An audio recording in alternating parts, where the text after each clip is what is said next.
Now, when we look at more complex reactions that happen in the cell, we very often are confronted with a situation where we have a reactant A, which is converted into a product B, and with a certain rate constant. And we can describe that also as before. We can describe that with a general rate law expression, so dA over dt. And in this case, we are looking at the consumption of A, so we would write minus K times A to the power of M. We can also look at the whole thing from the perspective of B. So in this case, for B, we can write dB over dt equals, now we produce B. It is not a growth as we've discussed previously. It is a production of B which depends on A. So in this case, we can write equals K, and I put a little positive sign in front of it to indicate that it is a positive reaction. We are not looking at the consumption, we are looking at the production of B, times, and in this case, of course, B depends on what's happening with A. So that's why we can write A to the power of M. And when we look at, for example, what's happening here, and we say, for example, M equals 1, which very often in a biological context, this is indeed what's happening,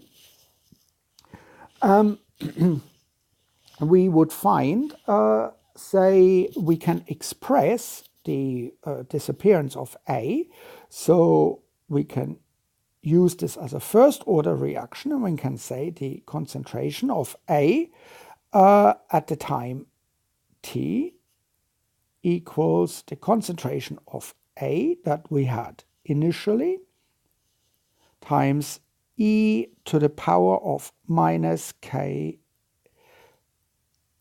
t at the time t, or t final, minus t initial.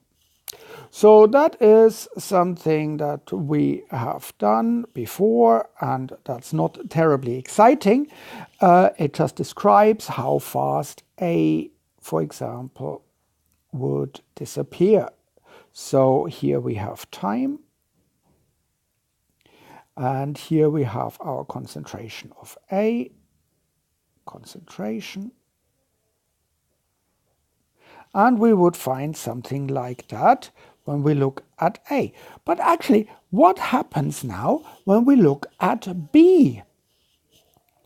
Now, in order to answer this question, we need to say basically our concentration of B, let me see if I can change the color with that. A. So let's say we start with no B,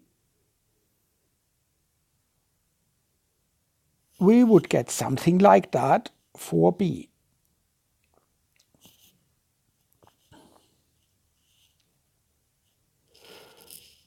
So why is that we get a curve like that? Well, what we can say is that our amount of A at a certain time plus the amount of B at a certain time is always the same concentration that we had right at the beginning, so A initial plus B initial. We can't get any more. So if we've got time 0, for example here, our initial concentration of B is 0, then all we have is our A initial here.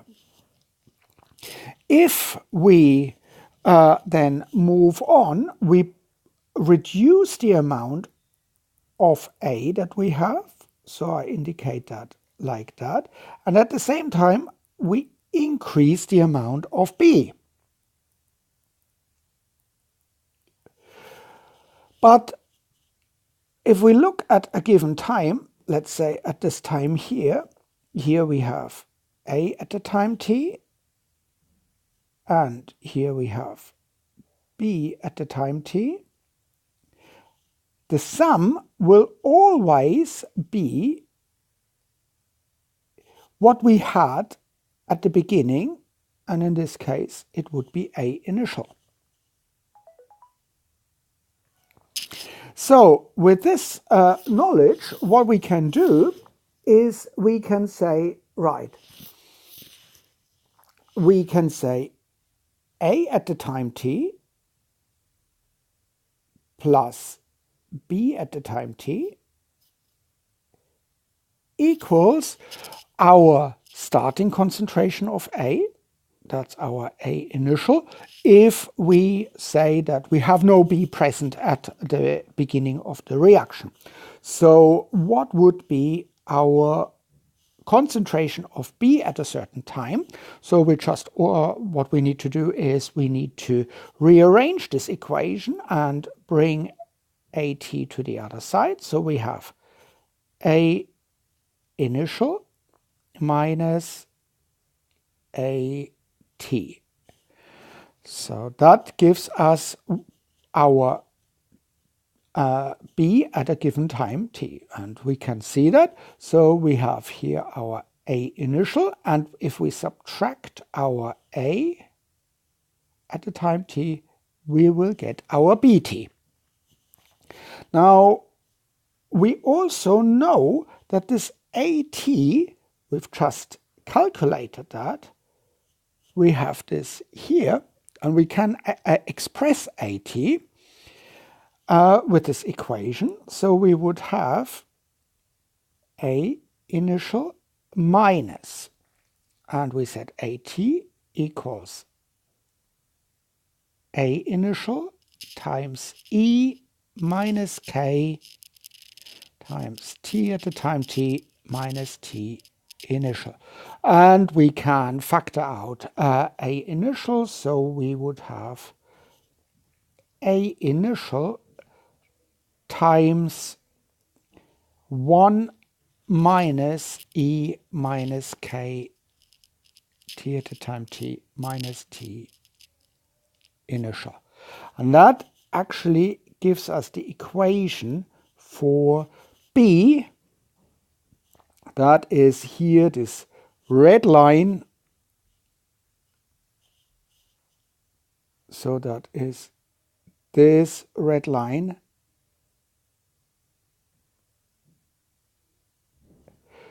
which is given mathematically with this equation here. Okay.